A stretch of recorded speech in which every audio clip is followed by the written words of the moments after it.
¿Te pasas el tiempo y los días pensando qué quiso decir Dios en la Biblia? Por más que estudias y tienes libros, no hallas la respuesta y todo te da vueltas y vueltas y vueltas. Claro, la Biblia tiene una razón de ser. En este video vas a saber cómo poner las piezas juntas en el rompecabezas y poder ver la foto completa de lo que es la Biblia. Comencemos.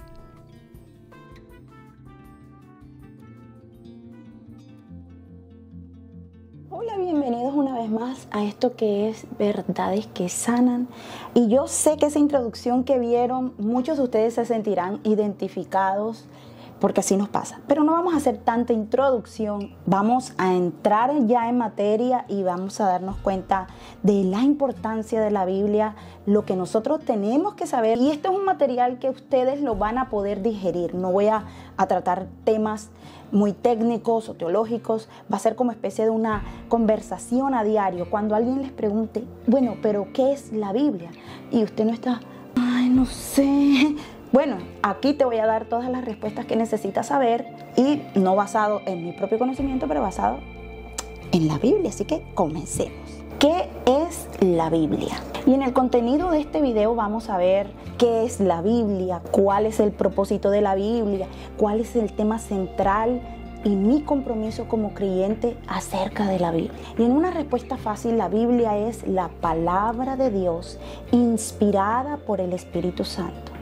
Segunda de Timoteo 3, 16, 17 dice que toda la Escritura es inspirada por Dios y útil para enseñar, para redarguir, para corregir, para instruir en justicia, a fin de que el hombre de Dios sea perfecto, enteramente preparado para toda buena obra. Es decir, que Dios inspiró a todas las personas que escribieron la palabra de Dios y no que Dios los usara como títeres o como que si fueran robots. Dios respetó cada personalidad de ellos para podernos traer las escrituras, pero todo salió de la mente de Dios. Y lo que nos afirma esto es que cada vez que nosotros escudriñamos la palabra de Dios, esa palabra tiene el poder para cambiarnos, para corregirnos y para hacer todo lo que tiene que hacer para el cambio hacia la persona de Jesucristo, para que nosotros nos parezcamos en esencia a la persona de Jesús. Cuando alguien te pregunte, bueno, pero ¿cuál es la relevancia de la palabra de Dios? Bueno, es eterna. Mateo 24:35 dice, cielo y tierra pasarán, pero mis palabras no pasarán. Esto lo dijo Jesucristo. La palabra de Dios ha sobrevivido a ataques de todo tipo, la han querido destruir. Es el libro número 1 más vendido en toda la historia de la humanidad. Ha sobrevivido a través de las generaciones, permanece vigente, tiene un poder para cambiar vidas, así que se mantiene eterna. Sus verdades se mantienen vigentes. Es inerrante. Salmos 19:7 dice, la ley de Jehová es perfecta, que convierte el alma. La palabra de Dios no tiene errores. Estas son las características de la palabra de Dios.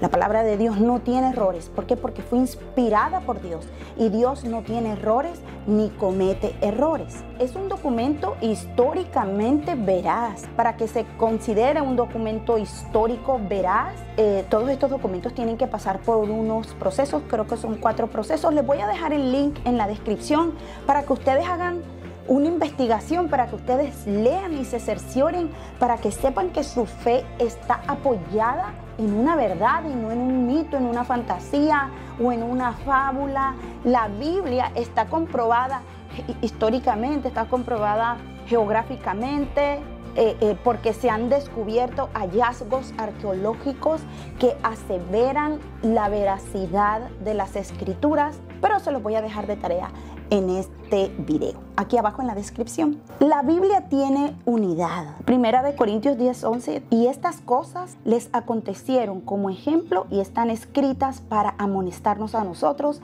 a quienes han alcanzado los fines de los siglos. La palabra tiene unidad.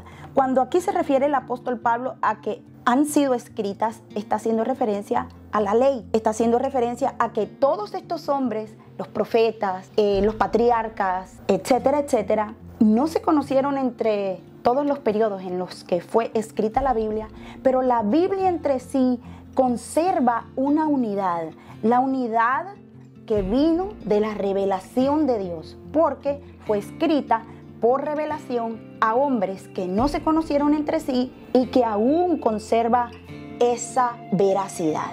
La Biblia consta de 66 libros, fue escrita en un periodo aproximado de 1400 años por aproximadamente 40 autores. Ninguno de ellos fue mujer. Tiene 2 testamentos, normalmente se conoce como pacto. La palabra es 2 pactos, el Nuevo Pacto y el Antiguo Pacto. Fue escrita en hebreo el Antiguo Testamento y en griego el Nuevo Testamento y algunas partes de arameo. Número 2, ¿cuál es el propósito de la Biblia? La Biblia tiene el propósito de revelar la triunidad de Dios. Primera de Juan 1:7. Este Jesucristo que vino mediante agua y sangre, no mediante agua solamente, sino mediante agua y sangre. Y el Espíritu es el que da testimonio, porque el Espíritu es la verdad. Porque 3 son los que dan testimonio en el cielo: el Padre, el Verbo y el Espíritu Santo. Y estos 3 son uno. ¿Se recuerdan que en Juan capítulo 1 dice: en el principio era el Verbo, y el Verbo era con Dios, y el Verbo era Dios? Este era en el principio con Dios. Es decir, que Dios son 3 personas con una diferente personalidad en un solo Dios: Padre, Hijo y Espíritu Santo. Así que miren, volvemos a la intención de Dios. ¿Cuál es la intención de Dios a través de las Escrituras? Es que toda esta Escritura que ha sido inspirada por Dios va a ser completamente útil para la vida de los seres humanos, para que Él pueda llevar a cabo una vida que a Dios le agrada. El propósito de la Escritura es que Dios se revela. Desde el Antiguo Testamento, cuando lo vemos que se reveló a Adán y Eva, luego se revela a Abraham, luego se revela a Moisés, y así sucesivamente sigue revelándose. A lo largo de toda la Escritura, el Señor se ha revelado como Dios y ha mostrado su carácter. Romanos 1, 18, 21. Porque la ira de Dios se revela desde el cielo contra toda impiedad e injusticia de los hombres que detienen con injusticia la verdad. Porque lo que de Dios se conoce les es manifiesto, pues Dios se los manifestó. Porque las cosas invisibles de Él, su eterno poder y deidad, se hacen claramente visibles desde la creación del mundo, siendo entendidas por medio de las cosas hechas, de modo que no tienen excusa. Él nos da salvación. Juan 3, 16, 17. Porque de tal manera amó Dios al mundo, que ha dado a su Hijo unigénito, para que todo aquel que en Él crea no se pierda, mas tenga vida eterna. Ese Dios que se ha revelado nos ha abierto la puerta para la salvación, para que seamos salvos a través de su Hijo Jesucristo. La palabra de Dios nos enseña a vivir una vida santa, nos enseña los principios. Miren que aquí dice que la palabra es útil ¿para qué? Para enseñar. ¿Qué nos tiene que enseñar la Biblia? La Biblia nos tiene que enseñar la manera cuando Dios se reveló a la humanidad. Él se reveló y dio directrices de cómo Él quería ser servido, cómo Él teníamos que adorarlo. Este es mi carácter, esto no me gusta, yo soy Dios de ira, yo soy Dios de misericordia, yo soy Dios de amor, yo soy un Dios santo, no me puedo acercar al pecado, por eso mando a mi Hijo, porque el mundo fue contaminado con el pecado, mando a mi Hijo a morir. Y por eso yo les otorgo salvación. A través de mi Hijo hay una reconciliación para que se acerquen a mí. Cuando Dios se manifiesta a Moisés, le enseña la ley moral, la ley sacerdotal y la ley civil, para que nosotros, con todas esas leyes, nosotros pudiésemos tener una vida con normas aquí en la tierra, con límites. Y Colosenses 4:5 dice: andad sabiamente para con los de afuera, redimiendo el tiempo. Sea vuestra palabra siempre con gracia, sazonada con sal, para que sepáis cómo debéis responder a cada uno. La palabra de Dios nos nutre. Nosotros tenemos que anhelar como bebés esa leche espiritual y tener ese proceso de caminar con el Señor hacia una madurez para ya comer comida sólida. Así que ese nutrimiento que nos da la palabra, por ejemplo en Mateo 4:4, y él respondió y dijo, escrito está, no solo de pan vivirá el hombre, sino de toda la palabra que sale de la boca de Dios. Y finalmente nos equipa. ¿Y para qué nos equipa el Señor? Mire lo que dice Colosenses 1:9-10. Por lo cual también nosotros, desde el día que lo oímos, no cesamos de orar por vosotros y de pedir que seáis llenos del conocimiento de su voluntad en toda sabiduría e inteligencia espiritual, para que andéis como es digno del Señor, agradándole en todo, llevando fruto en toda buena obra y creciendo en el conocimiento de Jesús. Cuando uno tiene ese conocimiento, lo que les acabo de hablar, de esas leyes, nosotros vamos a hacer lo que decía Jesús. ¿Cuál es el mandamiento primario de la ley? Que es amar a Dios y amar al prójimo como a ti mismo. Era resumir 613 mandamientos en ese segundo mandamiento. El primero era amar a Dios y el segundo era amarte a ti, es decir, no le vas a hacer daño a tu prójimo. Si tú no te harías daño a ti mismo, no le vas a hacer daño a tu prójimo. Ese es el equipamiento que Dios nos hace a través de su palabra, el crecimiento espiritual. ¿Cuál es el tema central de la Biblia? El tema central de la Biblia es la promesa de restaurar su reino a través del sacrificio de Cristo. Esta es la historia de redención de la humanidad. Consumado es. Toda la Biblia es el libro de Dios.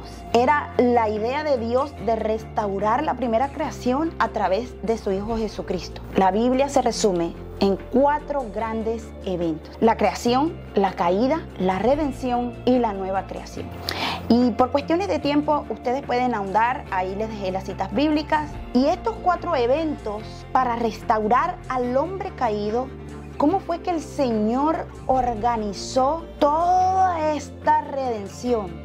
Bueno, pues los hizo a través de los 5 únicos pactos que existen en la Biblia. Entiéndase la palabra pacto como un convenio entre 2 personas, pero si buscan las citas bíblicas, ustedes van a darse cuenta de un patrón dentro de esos pactos. Una persona natural como tú y yo, nosotros no decidimos entrar a pacto con Dios. Es Dios quien entró a pacto con ellos o hizo pacto con todos estos hombres. La idea central de la Biblia era restaurar la creación. Y toda la Biblia habla de ese Cristo que habría de venir. Y todos los pactos que hizo Dios no era para enriquecer a la gente, era para restaurar. Hizo pacto con Abraham, le dijo que lo iba a hacer un hombre famoso y le habló acerca de la simiente, no dijo la simiente, dijo la simiente, y todo siempre apuntaba a ese Cristo que había de venir. No era un mensaje lo que escuchamos normalmente cuando dicen entra a pacto con Dios. Usted ni yo podemos entrar a pacto con Dios porque ya los pactos están saldados, porque ya dijo Jesús, consumado es. Y el último pacto en el que nos encontramos ahora es el pacto que Dios, a través de toda la historia de la Biblia, le habría ofrecido a la humanidad, esa promesa de redención, y dijo Jesús, consumado es. Entonces yo les hago una pregunta. Si ya dijo Jesús, consumado es, si los pactos eran para restaurar la primera creación, ¿ustedes creen que Jesús sigue haciendo pactos individuales con personas para hacerlos millonarios o para hacerlos grandes naciones? Teniendo este conocimiento basado en lo que dice la Biblia, respondería que no. Porque número 1, nosotros no decidimos entrar a pacto con Dios ni pagarle nada. Número 2, es Dios quien llama a pacto.